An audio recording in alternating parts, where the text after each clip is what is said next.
The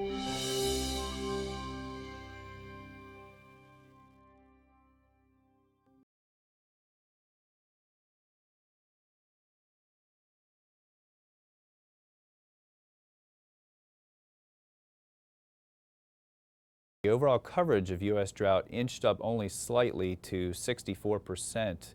If you look at corn and soybeans in drought, really not much change there either. Both corn and soybeans inched up 1 point to 89% of the U.S. corn and 88% of the soybeans in drought.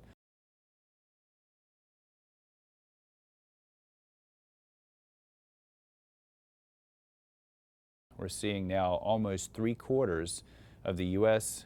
domestic cattle inventory in drought, 73% on July 24th, and virtually 2/3 of the hay, U.S. hay, 66%, now covered by drought.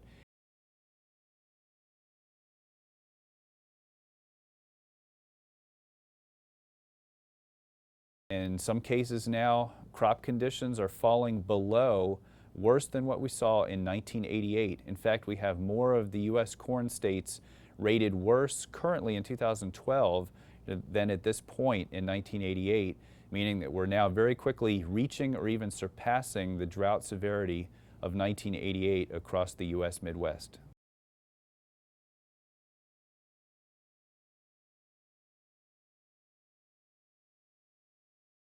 The entire Plains region, the Western Corn Belt, and the Mid-South will continue to deal with periods of excessive heat for the foreseeable future. The only area that appears to be on target for some real relief from this extreme heat would be the Central and Eastern Corn Belt, where it does look like that we will finally see some cooler weather, temperatures mostly in the 80s, occasionally touching into the 90s.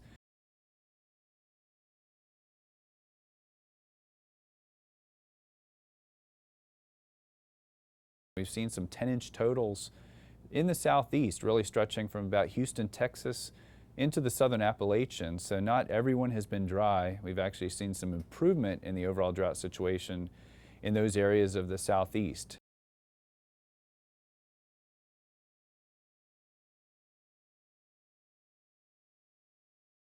We went from a dry winter, dry spring, into a dry summer, all because of a shift, a blocking pattern set up over the North Atlantic. If we'd seen just about any other scenario, it wouldn't have played out this way. So I'm going to blame La Nina for the setup and some events in the North Atlantic for how things eventually played out.